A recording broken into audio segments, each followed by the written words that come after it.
Israel को समझ में नहीं आ रहा होगा। इसीलिए अगली खबर देखिए, ईरान इजराइल सीज फायर कभी भी खत्म होगा। युद्ध विराम के नाम पर ये जो चल रहा है उसको कभी भी खत्म होता देखेंगे आप। इसका खतरा बढ़ गया है। ईरान ने परमाणु कार्यक्रम शुरू करने के लिए भी दो टूक कह दिया है। अगली जंग के और भीषण होने की आशंका। ये पहले से अब रिसोर्स डिप्राइव्ड है ईरान, मेजर गौरव आर्य। क्या अब की बार अगर ये युद्ध होता है तो पहले से और खतरनाक दुनिया जैसा अंदाजा लगा रही है, या इस बार 2-3 दिन का मामला? नहीं, मुझे ऐसा लगता है कि ईरान अब और बुरी तरीके से पीछे पड़ जाएगा एनरिचमेंट टेक्नोलॉजी के पीछे और न्यूक्लियर वेपन बनाने के पीछे। ईरान की गति में तेजी आएगी, पहली चीज। दूसरी चीज, हमें क्लियर हो जाना चाहिए कि ये cease fire is only a figment of Trump's imagination. कोई सीज फायर नहीं है, ये सब ट्रम्प की झूठी बातें, चूरन बेच रहा है सबको। और तीसरी सबसे महत्वपूर्ण बात, ये लड़ाई दोबारा होगी क्योंकि बेंजामिन नेतन्याहू को यह पता है कि जब तक इनकी पूरी ऊपर वाली जो एशेलॉन है ये जिंदा हैं और जब तक न्यूक्लियर टेक्नोलॉजी इनके पास है, जब तक बैलिस्टिक मिसाइल हैं, इजराइल चैन की नींद नहीं सो सकता। और ईरान की रजीम को यह बात भली भांति उससे परिचित है कि अगर उनके पास न्यूक्लियर वेपन नहीं हुए ये रजीम नहीं बचेगी। यह लड़ाई एग्जिस्टेंशियल है, दोनों अपने वजूद की लड़ाई लड़ रहे हैं। यह सिर्फ इसलिए नहीं कि तुम इजराइल मैं ईरान एक दूसरे को ठोकते हैं, ना, यह वजूद की लड़ाई है। इसका फुल एंड फाइनल होना है। ये वजूद की लड़ाई है, और अगर इसका फुल एंड फाइनल होना है तो आप जानते हैं कि जब इस तरह अस्तित्व की लड़ाई, अस्तित्व बचाने की लड़ाई होती है तो फिर कुछ देखा नहीं जाता और ये पूरी दुनिया को खतरे में डालता है। इसी का डर है। अगली खबर देखिए जरा, 5वीं पीढ़ी का स्टेल्थ फाइटर जेट बनाएगा ईरान। ईरान का दावा, काहिर 313 के 5th जनरेशन पर काम शुरू।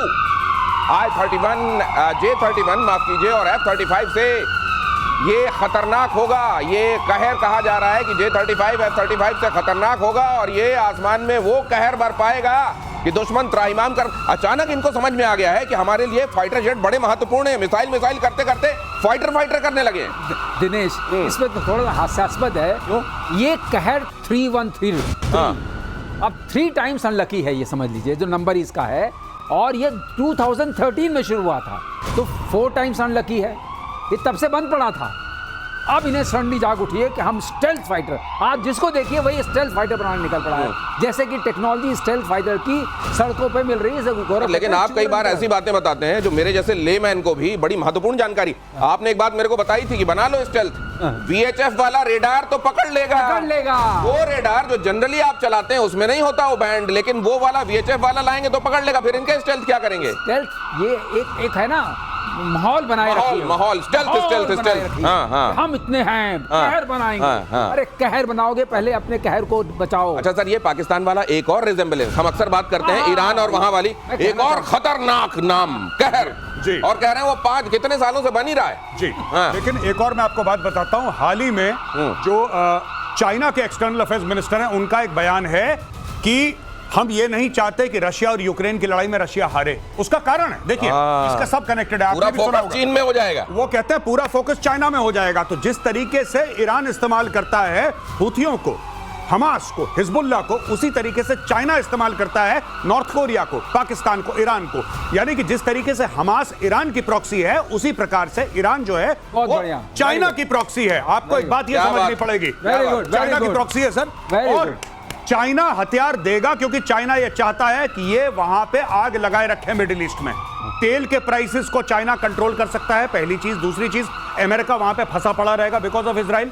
और तीसरी बड़ी बात, चाइना को यह स्पेस देगा कि चाइना अपने आप ग्रो करे और अपनी मिलिट्री कैपेबिलिटी को और सॉलिडिफाई करे। ये जिस तरह का एनालिसिस आपको यहां सुनने को मिलता है, मेरा दावा है कि एनालिसिस और इस तरीके का थ्रेडबेयर एनालिसिस कहीं नहीं मिल सकता। लोग करते हैं ना ओरिजिनल और डुप्लीकेट की बातें। अब आप समझ लीजिए ओरिजिनल कहां है। अगली खबर देखिए, इजराइल में ईरानी जासूसी नेटवर्क का खुलासा। 30 लोगों को जासूसी के आरोप में किया गया गिरफ्तार। टेलीग्राम ऐप के जरिए लोगों को फंसाया गया, पोस्टर लगाने, सरकार के खिलाफ लिखने के टास्क दिए गए। ये मतलब एजेंडा वाली लड़ाई भी जम के लड़ रहे थे जी। लेकिन दिक्कत यह है कि ना उधर कुछ कर पाए हैं ज्यादा, ना इधर कुछ कर पाए हैं ज्यादा। नहीं, देखिए कभी आपने ये देखा कि इजराइल में 30-50 गद्दार मिले? नहीं। आपको कभी रिपोर्ट आई है? ये यहाँ जेसीबी से लटका रहे हैं आप लोगों को। हाँ, जेसीबी से। ये पहले टेलीफोन के खंबे से लटकाते थे, क्रेन से फिर आए, फिर अब जेसीबी पे आ गए। ये भी टेक्नोलॉजी के साथ, जैसे 5th जनरेशन का वही है जेसीबी। अब देखिए साहब, ये लोग क्या कर रहे हैं कि ये इतने ज्यादा लोग क्यों ईरानियन रजीम के खिलाफ काम कर रहे हैं ईरान में? इसलिए काम कर रहे हैं क्योंकि परेशान है वो, ठीक है। सबसे बड़ी बात आपको ये समझनी चाहिए कि हर एक इंसान जो है, जो रेजिम के खिलाफ काम कर रहा है, उसने ऐसा नहीं कि इजराइल से पैसे पकड़े हैं। कुछ लोग सचमुच बड़े परेशान और बड़े दुखी हैं, इसलिए उसके खिलाफ काम कर रहे हैं। और यहां पे विच हंट भी हो रहा है, यहां पे लोगों के अंदर एक खौफ पैदा करने की। देखो 30 लोग पकड़ लिए, अगली तुम्हारी बारी है, तुम देख लेना, तुम्हें छोड़ेंगे नहीं। और पब्लिकली जेसीबी से टांगने का क्या मतलब है?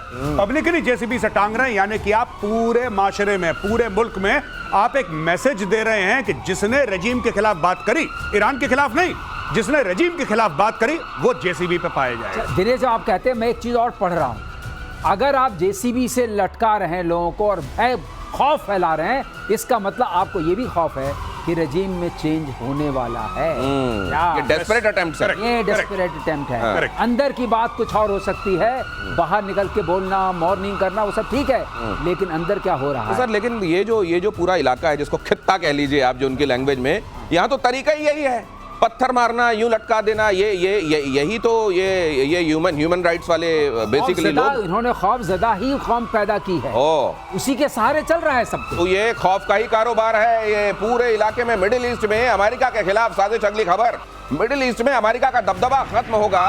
ईरान की एंट्री से अमेरिका मोसाद की नींद उड़ी, बंकर से बाहर आए आयतुल्लाह खामेनेई, परमाणु बम बनाने के मिशन को ग्रीन सिग्नल दिया, बड़े दिनों बाद बाहर आए हैं और कहा है अब बनाओ बम।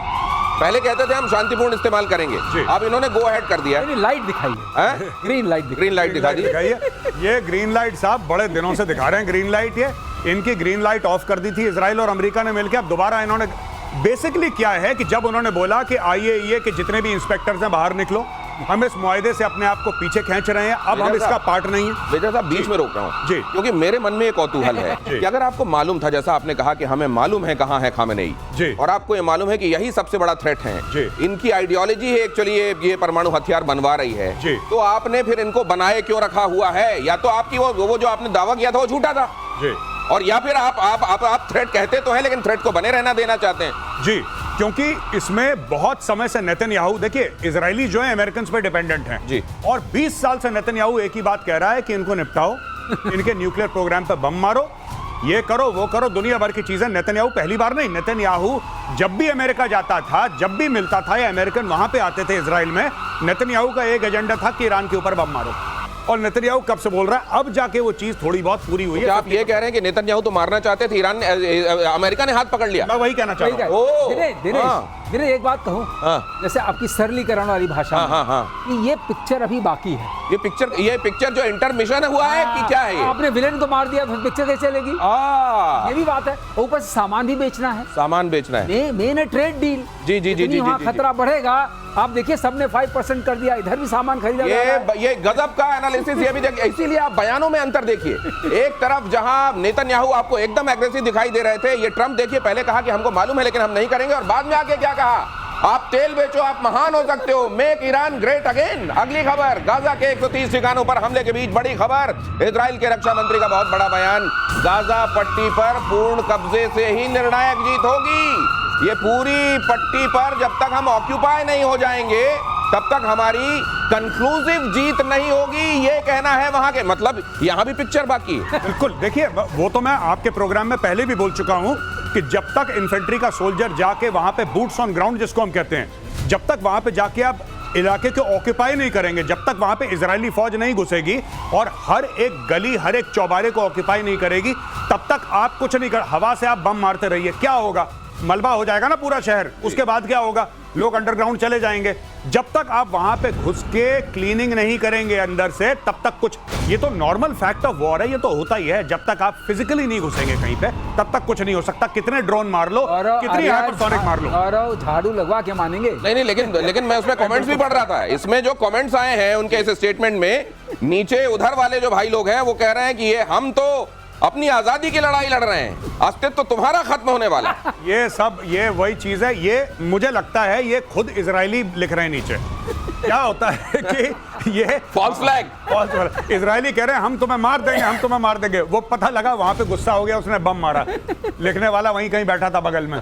तो मुझे लगता है, और मैं आईडीएफ को कह रहा हूं ऑल द वेरी बेस्ट, ठोको इनको, जितना ठोक सकते हो, make it into a parking ये लॉट। बहुत बढ़िया बात है, करो। इससे ट्रम्प को भी सुकून रहेगा। नहीं लेकिन कि यही मारा इसलिए- तो, यहाँ भी आके हाथ पकड़ लेंगे वो चाचा, ए नोबल चाहिए मेरे को, रुक जाओ हाथ पकड़ लेते हैं, अब यहाँ समतल मत करो। चाचा को बताने के लिए देखिए ये लिखा जा रहा है, हाँ। हमें मारने की तैयारी हो रही है, इसलिए हमने मारा।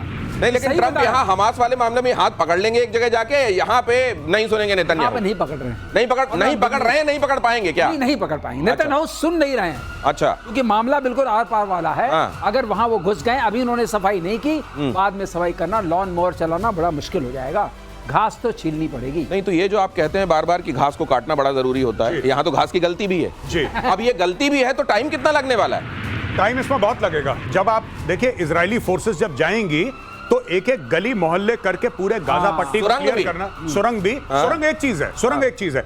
जब आप फिजिकली ऑन ग्राउंड ऑपरेशन करते हैं तो मूवमेंट स्लो होती है, वहां पे आईडी मिलेंगे, वहां पे स्नाइपर मिलेंगे, वहां पे एम्बुश मिलेंगे, वहां पे हमास और हिजबुल्लाह की फौज मिलेगी, छोटी छोटी टुकड़ियां मिलेंगी, वहां पे उनको एम्बुश करा जाएगा, घेरा जाएगा, एक एक करके गली मोहल्ले करके। अगर आप ग्राउंड ऑपरेशन करते हैं तो मान के चलिए सालों लग सकते हैं। Oh, it can take years to clean out Gaza, it can take years. तो ये अगर दूसरे तरीके से देखा जाए और उस थ्योरी पर भी भरोसा किया जाए कि बेंजामिन नेतन्याहू इसलिए भी ये कर रहे हैं ताकि वो अपनी कुर्सी पर बने रहें, तो ईयर्स लगना उनको भी सूट करता है। एक इसमें और पॉइंट है, हाँ। ट्रम्प भी तो कह रहे हैं रेवरेरा बन जाए वहां पर, उनका भी इंटरेस्ट है, हाँ। वहां पर वो नहीं बातचीत कर रहे हैं। राइट, हाँ, वो मामला ठीक है। अब जरा इधर वाले फ्रंट पर देख लीजिए, बिलावल पर भड़का हाफिज का बेटा तलहा ने कहा बिलावल ने पाकिस्तान की बेइज्जती कराई, बिलावल सच्चा मुसलमान नहीं, लो सर्टिफिकेट मिल गया, बिलावल सच्चा मुसलमान नहीं। दरअसल बिलावल ने 2 दिन पहले कहा था पाकिस्तान हाफिज सईद और मसूद अजहर को भारत को सौंपने के लिए तैयार है, बशर्ते भारत इस प्रोसेस में सहयोग करे। इसके बाद कल ही बिलावल के घर पर हमला भी हुआ था। ये देखिए साहब, हाँ। देखिए सीधी सी बात है, पाकिस्तान जो है 2 हाथी पालता है, एक जिसके खाने के दांत होते हैं, एक जिसके दिखाने के दांत होते हैं। अब देखिए पाकिस्तान के हाथ, दोनों हाथ में लड्डू है। आपने बिलावल को बोल दिया कि हम हाफिज सईद और मसूद अजहर को इंडिया को दे देंगे, इंडिया को सिग्नल मिल गया कि अगर आप ये करोगे तो आपको वो मिल जाएगा। ठीक है, क्लियर है। अगर कल इंडिया से पॉजिटिव कोई डायरेक्शन नहीं आता, इंडिया से कोई पॉजिटिव स्टेटमेंट नहीं आता, तो पाकिस्तानी ये कहेगा मैं तो मजाक कर दिया था कि भैया है कौन बिलावल, बिलावल कोई मंत्री है, कोई संतरी है कौन बिलावल, बिलावल कौन सी कुर्सी पे बैठा विराजमान है वहां पे, बिलावल तो कोई नहीं है। हाँ ठीक है, उसका बाप राष्ट्रपति अलग चीज है, लेकिन बिलावल अपने आप में कौन सी अथॉरिटी बिलावल रखता है? तो इस तरीके की कार्रवाई पाकिस्तानी लोग करते हैं, पाकिस्तानी एस्टैब्लिशमेंट करती है। किसी से कुछ कहलवा दिया, अगर हो गया तो ठीक है, वरना यार ये तो उसने अपनी यहाँ पे पॉलिटिकल पार्टीज नहीं कहती। नहीं वैसे मेरे को एक बात समझाइए, हाँ। ये पूरी स्क्रिप्टेड है मामला कि बिलावल ये कहेगा उसके बाद हम ये कहेंगे, फिर 100%। देखिए बात यह है ना कि इसमें पाकिस्तान की इंटरनल पॉलिटिक्स भी है। बिलावल चाहता है कि सिंध में उसकी मुट्ठी मजबूत हो, बिलावल चाहता है वो प्रधानमंत्री बने देश का। अब बिलावल चाहता है प्रधानमंत्री बने, लेकिन आशीर्वाद फिलहाल शहबाज शरीफ को है। जब शहबाज शरीफ को हटाया जाएगा तो पर्चा किसके नाम पे कटेगा? इमरान खान के तो नाम पे कटेगा नहीं। और कौन सी पॉलिटिकल पार्टीज हैं, कौन से लोग हैं पाकिस्तान में जो कि वायबल ऑल्टरनेटिव है? इमरान खान जेल में है, शहबाज शरीफ को निकालेंगे तो शहबाज शरीफ तो बनेगा नहीं, तीसरा उसकी जगह कौन बनेगा? ये अपनी पर्ची फिट कर रहा है बिलावल। लेकिन पर्ची फिट करने के मामले में मजाक में कहीं खेल तो नहीं हो जाएगा बिलावल के साथ? वही कह रहा हूँ, बड़बोला होना कभी कोई काम नहीं आता। आप वो बोल रहे हैं जिसको बोलने का अधिकार नहीं है आपको, लेकिन आप बोल रहे हैं। आपने देखा ही था, और वो भी सीधे मसूद और हाफिज के बारे में बोल रहे हैं। अरे आपने देखा था एटम बम के बारे में, वहाँ के जेल मंत्री, हाँ। रेल मंत्री, तेल मंत्री सब बोल रहे थे। हाँ। वहाँ ये फैशन है, हाँ। भाई हमसे लेना देना नहीं, हाँ। लेकिन हम मार देंगे, चौकों पे नहीं रखा है। नहीं लेकिन ये अगर ये स्क्रिप्टेड पूरा है हिसाब किताब, तो बिलावल ने कोई गलती नहीं की है, बिलावल ने अपना खेल खेला है, और उसको भी मालूम होगा मेरे साथ ये होने वाला है। कभी कभी मिसस्टेप हो जाता है ना, ओह। आपको स्क्रिप्ट दी गई, आपने थोड़ा आपने डायलॉग इम्प्रोवाइज कर दिए। ये मिस स्क्रिप्टिंग है। अच्छा। अब बंदे ने कहा है कि हम पत्थर भी फेंक दिए, हाँ। अब ये तो नॉन मुस्लिम है। हाँ, तो अब ये क्या कहेंगे? दिन के समय घर पे हमला कौन करता है? हाफिज के लोग करते हैं कि मसूद के लोग करते हैं? ये पूछेंगे क्या? ये नहीं पूछेंगे, आवाज नहीं निकलेगी। अगली खबर देखिए, यूक्रेन को हथियार देने पर अमेरिका का यू टर्न, ड्रोन बनाने वाली कंपनी से यूक्रेन की डील। अमेरिका से यूक्रेन में होगी ड्रोन की सप्लाई, ट्रंप ने पहले हथियारों की सप्लाई रोक दी थी। गजब खेल है भाई साहब, गजब खेल है। ये लगता है कि ये मतलब इतने महत्वपूर्ण मामलों में ऐसा लग रहा है जैसे कोई, अच्छा हाँ ठीक है चलो चल लेते हैं, आज मूवी देख लेते हैं, नहीं कैंसिल करो, कल का शो देखेंगे। ये तो मैंने इससे ज्यादा ट्रंप ऐसे करता है। दिनेश भाई हाथ बढ़ाइए, हाथ मिलाने के लिए। हाँ ऐसे हाथ बढ़ाई, हाँ, ये चल रहा है ट्रंप का। और जब आप फाइनली ऐसे कर लेंगे तो ऐसा करके ये गजब है। ये पिछले 15 दिन में ट्रंप ने 15 दिन में 3 बार इसको हथियार दिए और वो हथियार वापस लिए हैं। ये पिछले 15 दिन में ट्रंप कर चुका। अच्छा ये दे देंगे, अरे छोड़ो अच्छा कल बात करते हैं, अच्छा ले ही लो, हाँ सर मैं आ रहा हूं लेने, अरे हटो हटो पीछे हटो। ये करता रहता है ट्रंप। ट्रंप भी वहां पे खेल रहा है, ट्रंप खेल रहा है इसके साथ, ज़ेलेंस्की के साथ। नहीं ये बहुत बड़ा खेल है। ट्रंप ने बात की इनके हाथ में तो वो भी कोई फूल नहीं दिखाई देता जिसकी पंखुड़ी लव यू नॉट वाला, ये वो भी नहीं दिखाई देता। ऐसा है। हाँ। इसने पुतिन से बात की, इसने कहा पुतिन डजंट नो एनीथिंग। अब पुतिन से नाराज चल रहा है, उसने कहा लो तुम वो ड्रोन लो। अब पुतिन से फिर बात कर ली, खुश हो गया, बोला ड्रोन वापस।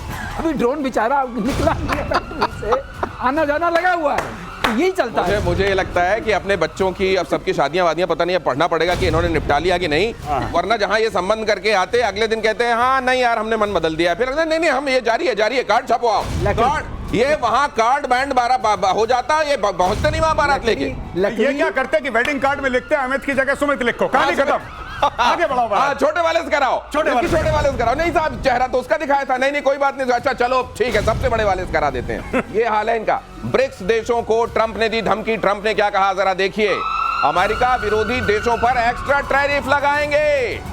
लीजिए, ब्रिक्स समिट में ईरान पर अमेरिका और इजरायली हमले की निंदा की गई, जिसके बाद डोनाल्ड ट्रंप भड़क गए। चीन ने किया अमेरिका